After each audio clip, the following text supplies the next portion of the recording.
Oh man. Welcome, ladies and gentlemen. Welcome. Y'all know what it is. It is the pregame, episode 68 of the Splash Cast. 68. Of the Splash Episode Cast. 68. It is the Episode pregame. 68. Okay. Episode 68. Episode 68. Can you hear me or no? Yes, can you hear me? I mean, yeah. You were episode 68 and as I was. Let the grooves come on in. Let the grooves assemble. Vibes assemble and unravel. Oh, How we doing today, my friend? Welcome back. You sound like you doing pretty well over there. I'm doing fantastic right now. You're in a pretty good mood. I am thrilled completing the Splashcast 36 pack. Oh, yeah? 36 of them things. Well, y'all know what it is, ladies and gentlemen. Episode 68 of the Splash Cast, the ATL edition. Before we get started, we love to talk. We have the pregame, where we already talk about. What do we talk about in the pregame? Normally, we talk about non-Braves related baseball, some other stuff that catches our eyes as well. There's a lot of stuff going on in baseball this week. Where do we want to start? Let's go ahead and let's get the seriousness out the way, Sean. Let's get the seriousness out the way. Your man Fernando Tatis Jr. Hate to see it. The fallout has begun. The 23-year-old had been with Adidas since 2020, which is basically since he was 21 years old. After he tested positive for performance-enhancing substances or a substance, performance-enhancing substance. Adidas is the first large sponsor of his or partnership of his to end this relationship with him. Probably won't be the last. It's unfortunate, but it is definitely kind of what we expected to happen. I mean, I can understand both sides of this. Baseball is checkered past when it comes to basically anything with doping. It's a very sensitive subject. But I also think that this knee-jerk reaction is a little premature, and you may come back with your head between your tail because this guy's a really good baseball player. You think they'll come back with their head between the tail? I don't or know. You might. I mean, or this might be an opportunity for Nike. Either way, it's not a good move. I mean, let me clarify. Either way, it could be an unfortunate circumstance. If Nike picks this guy up, I mean, in the Just Do It shirt, sign us, please. Yeah, he could take off. Oh, yeah, he's already taken off. Sustain or grow. How? When was the last great baseball player to be signed by Nike that put out a good product? Derek Jeter. What did he? The Jordan brand? That was more Jordan brand than Derek Jeter than Nike. I mean, okay, yeah, that's where I went originally. King Griffey Jr. That tells me your age and tell you how much I haven't paid attention to baseball other than the Braves. King Griffey Jr. maybe. I don't know any other base. Mike Trout was is the most talented baseball player that we've seen in our generation. Do you want to let them jumpstart their baseball program with you? The baseball program isn't jump started though. It shouldn't have been. I didn't know that we were going to go into this discussion, but I mean, Nike, when it comes to baseball, Nike has kind of dropped the ball on that. No, I agree, but I just think that this is an opportunity to kind of pick it up, and it's on a proven product. Would you want to start your baseball reinvention with Fernando Tatis? Without a doubt. Who else? Who better? Aaron Judge. I mean, sure. If I can get that one too. And he's already a Nike athlete. Or he might be. I think Judge might be a Jordan athlete. Shohei Ohtani.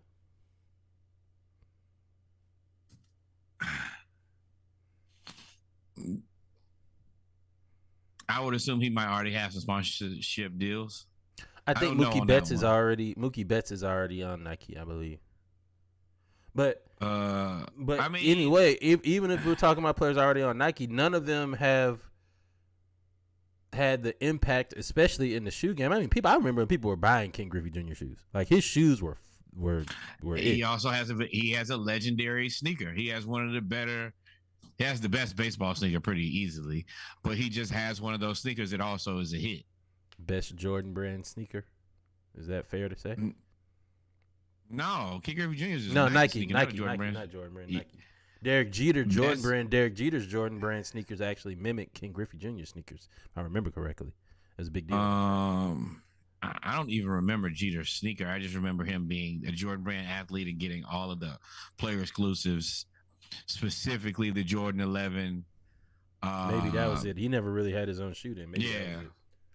He just got the best player editions, which, I mean, when you're the captain, you get those.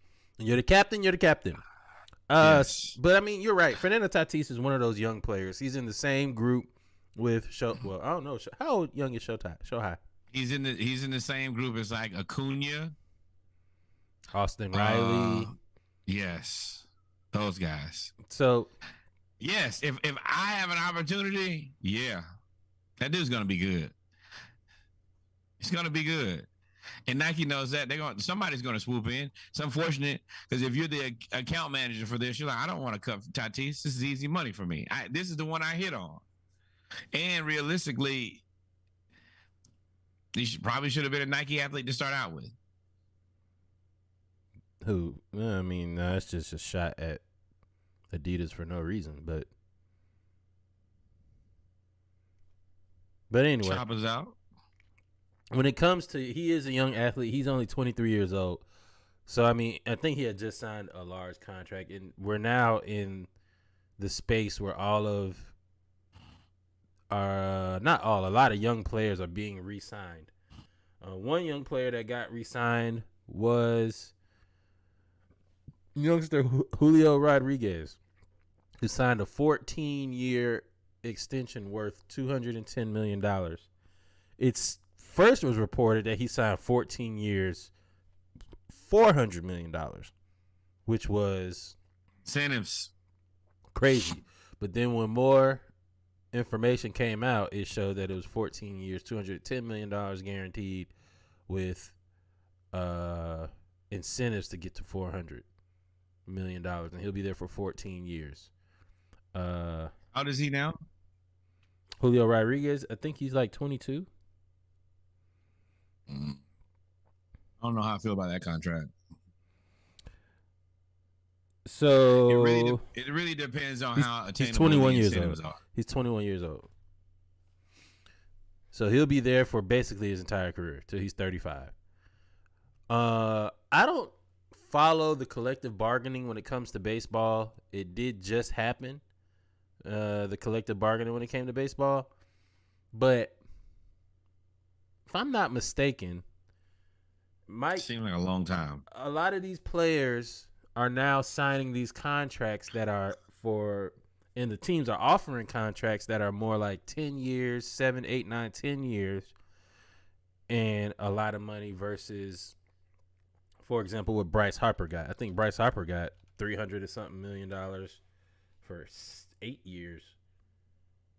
13 years. 13 years, $330 million. So I mean, that's about not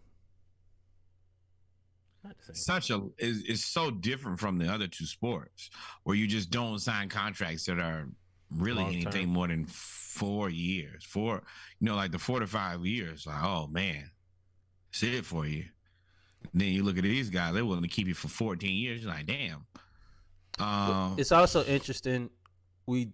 Alex Anthopoulos has gone on what we call a spending spree for the Braves by signing Mike Harris to 8 years, $72 million, which is only $9 million a year. I think Dansby Swanson is the next to negotiate, and we talked about Acuna, Austin Riley, everybody's $200 million or whatever. It's interesting that all of those contracts that Austin Riley got basically this contract without the incentives. Only thing that's been reported for the Braves, and I think was what Anthopoulos used as a negotiating piece, was arbitration or the ability for escalators to take you and renegotiate your contract during the contract versus giving a whole bunch of incentives. I don't know if this contract is better than any of the Braves' contract. I mean, it's obvious. I mean, I really don't know. It sounds like it's the same contract to me. It sounds like it's par for the course to me. Yeah, looks very normal. Just looks like it's worded a little bit differently. It's a whole lot of smoke and mirrors. Yeah. The uber long contract always scares the shit out of me, though. That's $15 million a year. That's not bad. $15 million a year ain't bad for a base contract. Yeah, it's not the $15 million a year. It's that you might be paying that man $15 million a year, and he might be out of the league 3 or 4 years. Because Acuna's getting paid $20 million a year. He's 8 years, 172, same as Albies. Steal that is one of the worst contracts. Well, okay, let's look at the other side of it. You say it's one of the worst contracts. Buddy right here is getting 14. He's getting $15 million a year.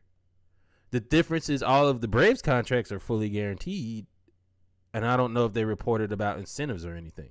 Acuna's making more money, if I'm not mistaken. Yeah, but Acuna is one of the best baseball players. He's the man. No, never mind. I lied. 2 club option years at $17 million. So his is 8 years, 124. 8 years, 124, 14 years, 210. I feel like 8 years, 124 is a little bit more money. I may be wrong, though. Sounds like it's par for the course. So the thing of the difference is with everybody. Different, whatever it is. The difference with everybody else is, and I think what incentivized Alex Anthopoulos to sign, or all these players to sign Anthopoulos' deal, are all of his deals are up in the middle of their prime. Everybody's 30, 32, 30, 31, 29 in that when all these contracts come up. Julio Rodriguez is not. Through his prime. Yeah. I would never sign a contract to go through 35. But I mean, there's 2 ways to look at that. That means that you could end up in this contract for way too long. Mm-hmm. Bobby Bonilla. Or you could you could be in this contract way too long. You know how many guys who we just thought were going to be it, and then you paying him for how many more years, and he's not even in the league anymore? Or you're right, you could get to the end and be like, oh, now I have to break the bank multiple times here, like big bank break too. But the thing is, you're gonna wait till like that second to last year, and then you're gonna start making adult decisions. His second to last year is 34 though. Yeah. He is high risk, because what about if he's not good by the time he's 29? You still fucking over money. Well, I mean, that's the risk you have in baseball, though. I think baseball, that's the risk for every contract. What if Acuna's not good at 29? Yeah, but that's what the if thing. Austin Riley isn't? We didn't spend a ton of money, though. We're going to be able to see right before they go into their prime how much money we should invest. If you're just a mediocre player, we'll keep you on a mediocre salary. And if you have this many players who you assume to be good, this either means you win a lot of championships, or you have a chance to reassess that contract, and the guy who's mediocre, you can keep him around at a mediocre price. You have to go up, though, on the guy who's really good, Acuna, Albies, specifically. No, it'd be Riley. But more than likely, if you want, I think it's just a difference of philosophy. You have a chance to, at that point, you would think that your farm system would have been built to the point where you could probably trade for some prospects, some maybe immediate impact type players. That's what I think the Braves are planning to do. Is they're going to get all these guys to the second to last year, and then try to flip somebody to somebody who's win now and reboot. Yeah. So, but I mean, one thing that we don't hate on the Splash Cast is you getting your money. Julio Rodriguez, look, at the end of the day, you don't know anybody's situation. And one thing you can say is, hey, I got $15 million guaranteed for the next 14 years. Let me tell you, I don't know not a damn soul in here who somebody came and said, "Yo, all you got to do is just show up to work for the next 14 years, and we will pay you $210 million," and would say no. Good, bad, or indifferent. We're committed to you. You're committed to us. That's a hell of a deal. That's a hell of a deal. What else, man? What else? Speaking of players that are good into their prime, and past, seems like the Cardinals are actually a really good team. They're playing the Braves. They're down by they're 3 games behind the Braves in terms of a record. But the Cardinals are really good. Albert Pujols seems to have rejuvenated. He has rejuvenated his career. You remember when Albert Pujols left the Cardinals and went to the Angels and then went to the Dodgers to try. He kind of went. Well, he already got a ring, don't he? He kind of went ring chasing when he went to the Dodgers, right? Then you lost to the Braves. Of course, when you go there, you're going for that reason. Yeah, specifically. That's like going to the Yankees. And then he lost to the Braves, man. For the lack of better words, people were giving him his retirement speech. Like this was basically his round robin of, all right, I'm gonna go ride off into the sunset. Well, at 42 years old, his last 12 games, he's batting .514. Let me tell you something. Batting 300. Batting 300 with batting 300 in baseball is fantastic. Batting .514 is insane. Batting .514 at 42 is almost unheard of. Nuts. Yes, to be clear, he won a World Series in 2006 and 2011. He has 3 NL MVPs: 2005, 2008, 2009. He's 11 all-time All-Star. Yes, I mean they should have definitely been giving him his flowers, but didn't know that he was going to throw them in the ground, replant them joints, and then be who he is now.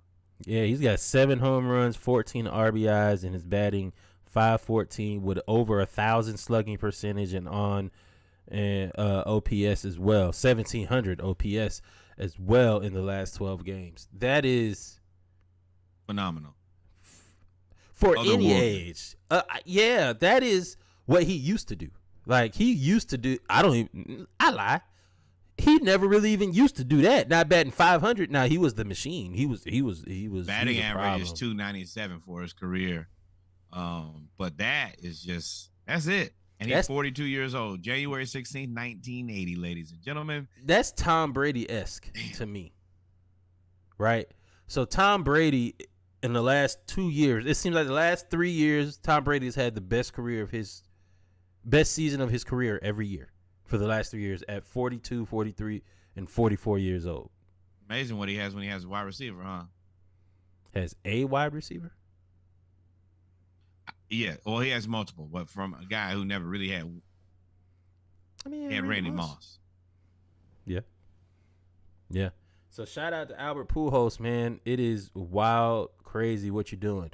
Speaking of wild, crazy, there's some wild, crazy shit seen at the Yankees game, and then it turns out normal things seen at the Yankees game, and then it turned out that they tried to do it. This fan took the glizzy and made a straw out of it. And drank beer through the glizzy. No, Pedro. Why would you do that, Pedro? I have so many. The segment. I'm gonna tell you right now. We will not have the glizzy slurping segment on this podcast. Man. Not ever. Look at Pedro. Look at the feet. Pedro looks I have to do this. Yeah, Pedro. Me to do this? Yeah, Pedro looks like if you were trying to pledge like a fraternity and they asked you to do some wild shit, and this is the wild shit. He's just like, oh my God, I can't believe I did this. No, looks terrible. There's no way I would do this. There's no way I would do this. Wow, and it can't. Dog, this is hot dog beer. This is hot dog beer. I hope, and I'm assuming it's beer because if it's not beer, and they're drinking hot dog apple juice or hot dog water. It's. Why would you try this? TBS, what are you doing? That's the poor life decision on so many different levels. Hey man, we're not gonna stay here long. We're just gonna tell y'all, all of our friends, followers, the dive team, the splashers. We do not subscribe to Glizzy Straws, but we do subscribe to doing what you want. That was started by a New York Yankee fan. We know because he had a Yankee hat on at the Yankees game. Brave fan would never do it. Yes, and that is 10 types of terrible. And I think you're an excellent representation of your team. Good luck and Godspeed. We are the Atlanta Brave World Series champion supporters over here. You guys, and this is bad for television. It's bad for your team. This is bad for the world. It's a travesty. Definitely starting the hashtag or trending topic of Yankees fan like Glizzy Straws. Yankee Glizzy Straws? That is tragic and fitting. When you want to drink your beer through meat. Hey, that was the most G-rated joke I could say. Just cut that and make sure you put that right on the Instagram as a reel, boy, and tag the Yankees. Aaron Judge. That's what Aaron Judge looked like when they gave him that contract extension. He said, "What? 20 mil?" Oh, no. I was gonna say that's gonna be their face when they have to pay him that contract this year. I would say you hate to see it, but I don't. I don't. Be like, Aaron, we ain't got no more money. Have you seen the movie Firefest? Yeah. Okay. All right. That's it. We're going to get right into the Braves here next. That is a perfect time to end this segment. Ladies and gentlemen, thank you for checking in early with the pregame. Please don't pay any attention to Reggie's obnoxious laughs. We are so excited to talk about the Atlanta Braves, the Atlanta Falcons. There is really not a whole lot of basketball to talk about, but I'm just trying to get through what we're doing right now because Reggie is a lunatic. Please hit end. Thank you so much. I will not hit end. I will not hit end at all. Why are you holding?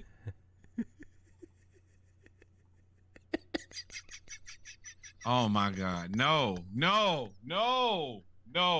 We had this podcast for we can't make it through year 2. We had it for 1 year. And this is the reason we can't have nice things. Peekaboo. And I'm going to tell you. All right, y'all. We'll be back. Y'all say too. This is the end. This really got to have somebody do that too. And they already looking around like you know who it is. We'll be right back, y'all. God. This is the end of the pregame. It did not go forever. Because somebody's gonna see that. I'm like, wow. We'll be right back. We'll be right back for the ATL edition of episode 68 of the Splash Cast. God. Remember, don't drink Glizzy Straws and always have extra water. Be safe. And this is pretty much what their season looks like too. So that's it.